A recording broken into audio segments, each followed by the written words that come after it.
வசனம் மழை போல் பெய்திறங்கும், சத்தியம் மலர் போல் இதழ் விரியும். சத்தியம் சத்தியமே, சத்தியம் சத்தியமே, சத்தியம் சத்தியமே, சத்தியம் சத்தியமே. சத்தியம் சத்தியமே நிகழ்ச்சியின் நேயர்களாகிய உங்கள் அனைவருக்கும் எங்களுடைய இனிமையான வாழ்த்துக்கள். நம்முடைய வாழ்க்கை வேகமாக ஓடிக்கொண்டிருப்பதை நாம் பார்க்க முடியும். நீங்கள் சற்று நிதானமாக உட்கார்ந்து யோசித்தால் நீங்கள் நேற்று பிறந்தது போல காணப்படும். ஆனால் பல வருடங்கள் மிக வேகமாக உருண்டோடி இருக்கிறது. காலையில் எழுகிறோம், சாப்பிடுகிறோம், பள்ளிக்கோ அல்லது வேலையோ செல்கிறோம், இரவு திரும்புகிறோம், உறங்குகிறோம், திரும்ப அடுத்த நாள். இப்படி மனிதனுடைய வாழ்க்கையை பார்க்கும் பொழுது மிக வேகமாக ஓடிக்கொண்டிருக்கிறது. நாம் எதிர்பார்க்காத அளவிற்கு வேகமாக வாழ்க்கை நகர்ந்து கொண்டே இருக்கிறது. நாம் கற்பனை செய்ய முடியாத அளவிற்கு இருக்கிறது. வேதாகமத்திலே இயேசு கிறிஸ்துவானவர் இப்படியாக சொல்கிறார், மனிதனுடைய வாழ்க்கை என்பது அஞ்சல்காரர் ஓடுகிற ஓட்டத்தை விட வேகமாக இருக்கிறது என்று சொல்லி. முன்பொரு காலத்திலே அவர்கள் தபாலை கொடுப்பதற்காக மனிதர்களிடத்தில் கொடுப்பார்கள். அவர்கள் மிக வேகமாக ஓடி சென்று அவர்கள் கொடுப்பார்கள். அந்த ஓட்டத்தை விட மிக வேகமாக மனிதனுடைய வாழ்க்கை இருக்கிறது என்று சொல்லி, மனிதனுடைய வாழ்க்கை புல்லின் பூவை போல இருக்கிறது என்று சொல்லி. இந்த உலகத்திலே பல பூக்களை நாம் பார்த்திருப்போம். அந்த பூக்களை பறித்து நாம் பல அலங்காரங்களை செய்யக்கூடியவர்களாக இருப்போம். ஆனால் புல்லினுடைய பூவை நாம் பார்த்தும் இருப்பதில்லை, அதை எடுப்பதற்கு முயற்சியும் எடுப்பதில்லை. காரணம், அது அவ்வளவு லேசாக இருக்கிறது. அதை பார்த்த சில வினாடிகளில் அது மறைந்து போகும், அது காணாமற் போகும். அது இருக்கிற இடம் எங்கே என்று தெரியாது, மனிதனால் கண்டுபிடிக்க முடியாது. அவ்வளவு வேகமாக முடியக்கூடிய ஒரு வாழ்க்கை தான் புல்லினுடைய பூ என்று சொல்லி வேதாமம் சொல்கிறது. பிரியமானவர்களே, உங்களுடைய என்னுடைய வாழ்க்கை அப்படித்தான் மிக வேகமாக ஓடிக்கொண்டிருக்கிறது. நாம் எதிர்பார்க்கிற காரியத்தை விட மிக வேகமாக நம்முடைய வாழ்க்கை முடிந்து இருக்கிறது. ஆனால் இப்படி வேகமாக சென்று கொண்டிருக்கிற இந்த வாழ்க்கையிலே நமக்கு இருக்கக்கூடிய மிக பெரிய ஒரு ஆசை என்னவென்றால், நம்முடைய வாழ்க்கை முடியக்கூடாது என்பதுதான். எவ்வளவு வேண்டும் என்றாலும் வேகமாக வாழ்க்கை ஓடட்டும், ஆனால் என்னுடைய வாழ்க்கை முடியக்கூடாது. என்னுடைய வாழ்க்கை இப்படியாக இருக்க வேண்டும், இந்த இளமை பிராயத்திலே இருக்க வேண்டும். நான் இளமையாகவே இருப்பதற்காக பல காரியங்களை நாம் செய்கிறோம். சிலர் சிகை அலங்காரம் செய்கிறார்கள், டை அடிக்கிறார்கள், அழகு நிலையங்களுக்கு செல்லுகிறார்கள். என்னை இளமையாகவே காட்டிக்கொள்ள வேண்டும், நான் இளமையாகவே இருக்க வேண்டும் என்று சொல்லி நமக்கு ஒரு ஆசை. காரணம், என்னுடைய வாழ்க்கை முடியக்கூடாது, என்னுடைய வாழ்க்கை சீக்கிரமாக இந்த உலகத்தை விட்டு முடிந்து போகக்கூடாது என்பதுதான் எல்லா மனிதர்களுடைய ஆசை. யாருக்குமே இந்த வாழ்க்கை முடிய வேண்டும் என்ற ஒரு விருப்பம் எந்த மனிதனுக்கும் கிடையாது. அது 99 வருடம் வாழ்ந்து கொண்டிருக்கிற மனிதனை கேட்டாலும் கூட அவர்களுக்கும் இந்த வாழ்க்கை முடியக்கூடாது என்று சொல்லி தான் சொல்லுவார்கள். அப்படியானால் நம்முடைய வாழ்க்கை ஏன் அந்த வாழ்க்கையிலே முடிவில்லாமல் நாம் வாழ வேண்டும் என்று ஆசைப்படுகிறோம்? எப்படி இந்த ஆசை தோன்றினது? இந்த ஆசைக்கும் எனக்கும் ஏதாவது சம்பந்தம் இருக்கிறதா? ஒருவேளை அப்படி முடிவில்லாமல் வாழ்வதற்கான சாத்தியங்கள் இருக்குமானால் நாம் ஏன் செய்யாமல் இருக்கிறோம்? ஏன் தவிர்க்கிறோம்? அப்படி செய்தால் நமக்கு என்ன நடக்கும்? இதையெல்லாம் நாம் தெரிந்து கொள்ள வேண்டியது மிகவும் அவசியமாக இருக்கிறது. பிரியமானவர்களே, நம்முடைய வாழ்க்கை ஏன் முடிவில்லாமல் இருக்க வேண்டும் என்று ஆசைப்படுகிறோம்? இந்த ஆசை தானாக தோன்றினதா? இது மனித மூளையிலே திடீரென்று தோன்றின ஒரு நிகழ்வா என்று சொல்லி பார்த்தால் கிடையாது. பிரியமானவர்களே, தேவன் மனிதனை அவர் படைத்த போது, ஆதாம் ஏவாளை அவர் படைத்த பொழுது அவர்கள் முடிவில்லாத வாழ்க்கையை உடையவர்களாக அவர் படைத்தார். அவர்களுக்கு மரணமே இல்லை, அவர்களுக்கு முடிவே இல்லை, சந்தோஷத்திற்கு முடிவில்லை, நிம்மதிக்கு முடிவில்லை, மகிழ்ச்சிக்கு முடிவில்லை, நல்ல உறவுகளுக்கு முடிவில்லை. இப்படி முடிவில்லாத ஒரு வாழ்க்கையை பெற்றுக்கொண்ட மனிதர்களாகத்தான் ஆதாமும் ஏவாளும் தங்களுடைய குடும்ப வாழ்க்கையை ஆரம்பித்தார்கள். இப்படி ஆரம்பித்த இந்த குடும்ப வாழ்க்கையிலே அவர்கள் செய்த பாவத்தினுடைய விளைவாக தேவன் ஆகிய இயேசு கிறிஸ்துவானவர் ஏற்கனவே சொல்லி இருந்தபடி, இந்த பழத்தை புசிக்கும் நாளிலே நீ சாகவே சாவா என்று சொன்னார். அப்படியானால் சாவு மட்டுமல்ல, இந்த முடிவில்லாத வாழ்க்கைக்கு முடிவானது மனிதனுக்கு கொடுக்கப்படுகிறது. அவனுடைய வாழ்க்கையில நிம்மதிக்கு முடிவு கொடுக்கப்படுகிறது. அவனுடைய வாழ்க்கையிலே சந்தோஷத்திற்கு முடிவு கட்டப்படுகிறது. அவனுடைய வாழ்க்கையில ஆரோக்கியத்திற்கு முடிவு கட்டப்படுகிறது. அவனுடைய வாழ்க்கையில ஆயுசுக்கு முடிவு கட்டப்படுகிறது. ஆகவே மனிதன் முடிவில்லாதவனாக உருவாக்கப்பட்ட இந்த மனிதன் இப்பொழுது முடிவுக்குள்ளாக வருகிறான். ஒரு குறிப்பிட்ட கால வரைக்குள்ளாக மனிதன் வருகிறான். காரணம், அவன் செய்த பாவமாக இருக்கிறது. தேவன் வேண்டாம் என்று சொல்லக்கூடிய விளக்கக்கூடிய காரியத்தை மனிதன் செய்கிறபடியால் அவனுக்கு முடிவானது வருகிறது.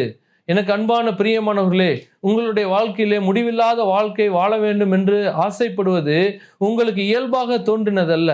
அது இயேசு கிறிஸ்துவானவர் உங்களை படைத்த பொழுது அப்படியாகத்தான் படைத்தார்.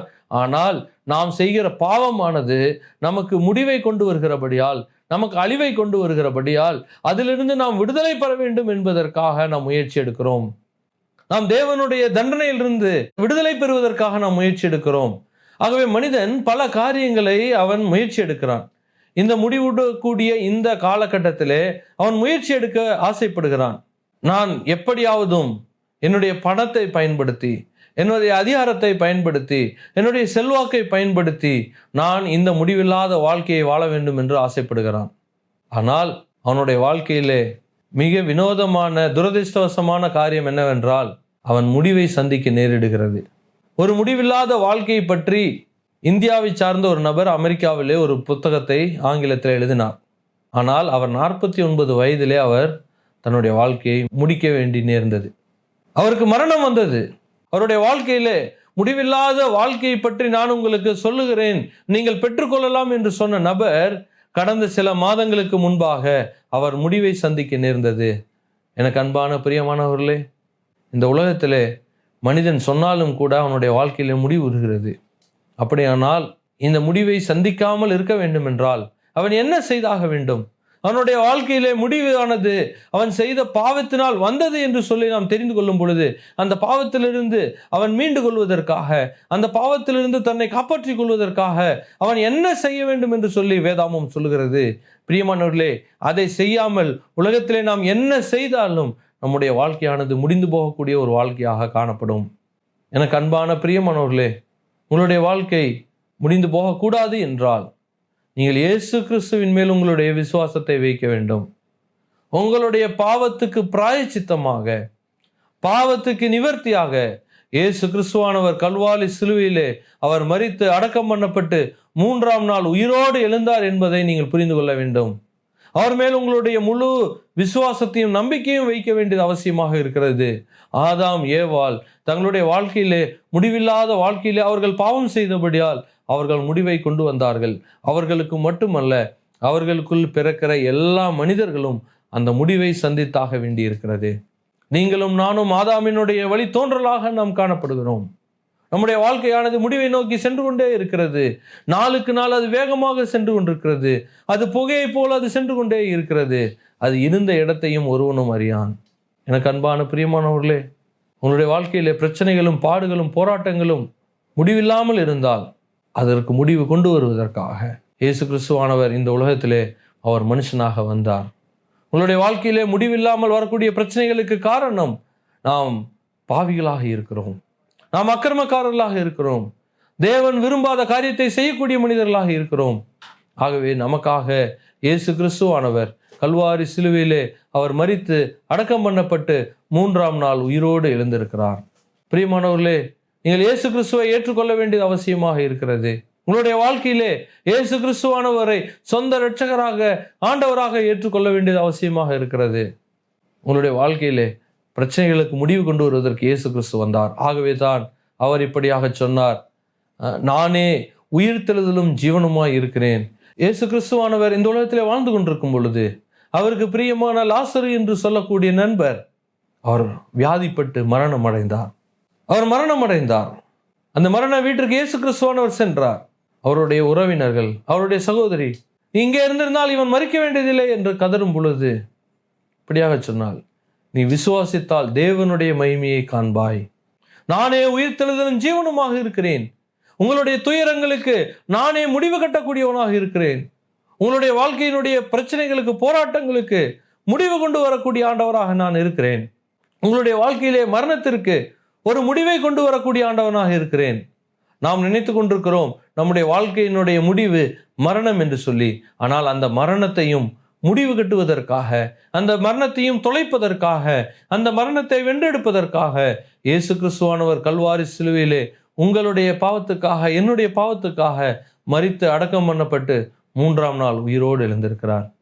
இன்றைக்கு அவருடைய பிள்ளைகளாக நீங்கள் மாறினால், இயேசுவே எனக்காக நீ சிலுவையிலே செத்து உயிரோடு எழுந்தீர், இயேசுவே என்னை மன்னித்து உம்முடைய மகனாக மகளாக ஏற்றுக்கொள்ளும் என்று சொன்னால், இந்த உலகத்தினுடைய எல்லா தீமைகளுக்கும் இயேசு கிறிஸ்து உங்களுக்கு முடிவை கொடுத்து, அதை முடித்து, அதை நிவர்த்தியாக்கி ஒரு முடிவில்லாத ஆனந்தமான நித்திய ஜீவ வாழ்க்கையை அவர் கொடுக்கிறார்.